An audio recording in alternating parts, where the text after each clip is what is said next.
सीता हरण की कथा। एक भावनात्मक विवरण रामायण से। एक बार की बात है, श्री राम, माता सीता और लक्ष्मण वनवास के दौरान पंचवटी दंडक वन में निवास कर रहे थे।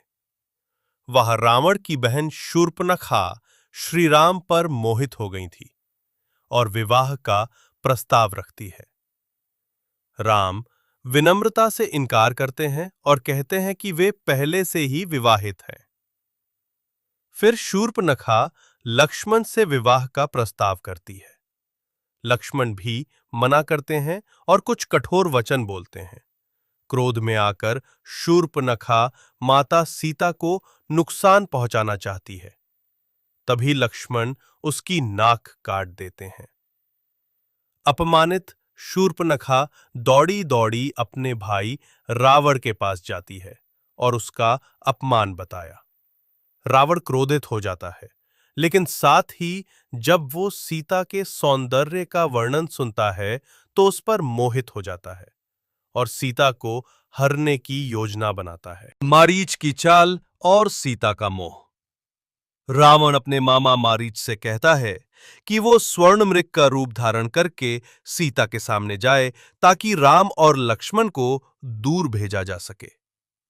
मारीच जानता था कि राम से विरोध करना मृत्यु को बुलाना है, परंतु रावण के भय से वो तैयार हो जाता है।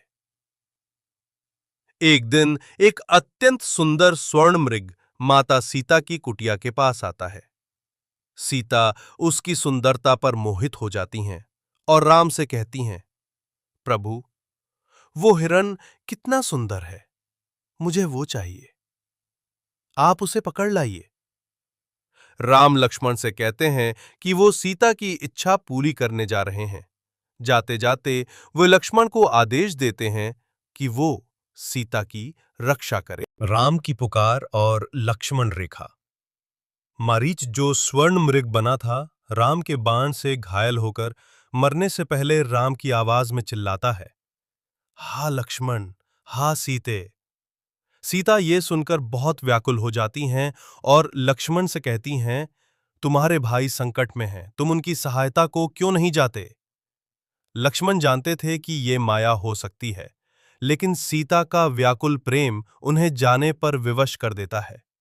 जाने से पहले वे एक रेखा खींचते हैं, लक्ष्मण रेखा, और माता सीता से कहते हैं कि वो इस रेखा को कभी ना लांघे। रावण का छल और सीता हरण। जैसे ही लक्ष्मण जाते हैं, रावण एक साधु का वेश धारण करके सीता के द्वार आता है और भिक्षा मांगता है। सीता बाहर नहीं आती तो रावण कहता है, क्या आप कोई साधु को भिक्षा भी नहीं देगा? सीता लक्ष्मण रेखा लांघकर जैसे ही रेखा के बाहर आती हैं, रावण अपने असली रूप में आ जाता है और उन्हें बलपूर्वक रथ में बैठाकर आकाश मार्ग से लंका ले जाने लगता है। सीता विलाप करती हैं, हे नाथ, हे राम, मुझे बचाइए, ये राक्षस मुझे उठा ले जा रहा है। आकाश में उड़ते हुए सीता अपने आभूषण गिराती जाती हैं ताकि राम को मार्ग का पता चल सके। जटायु का बलिदान। रावण जब सीता को लेकर जा रहा होता है, तभी मार्ग में एक महान पक्षी जटायु आता है। वह राम का मित्र था। वह सीता की रक्षा के लिए रावण से युद्ध करता है, परंतु वृद्ध होने के कारण रावण उसकी दोनों पंख काट देता है और वह भूमि पर गिर जाता है। राम का दुख और खोज। राम जब लौटते हैं तो सीता को ना पाकर अत्यंत दुखी होते हैं। वह वन वन भटकते हैं, पेड़ों से पूछते हैं, हे लता, हे वृक्ष, क्या तुमने मेरी सीता को देखा है?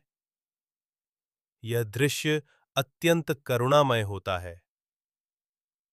अंततः उन्हें घायल जटायु मिलता है, जो अंतिम सांसों में उन्हें सब बता देता है। भावनात्मक गहराई। सीता हरण का ये प्रसंग केवल एक घटना नहीं, बल्कि प्रेम, त्याग, विश्वास और पीड़ा का गहरा प्रतीक है। ये दिखाता है कि कैसे एक स्त्री की पवित्रता पर आंच आने पर राम, जो मर्यादा पुरुषोत्तम है, समस्त मर्यादाओं के अंतर्गत युद्ध तक करने को तैयार हो जाते हैं।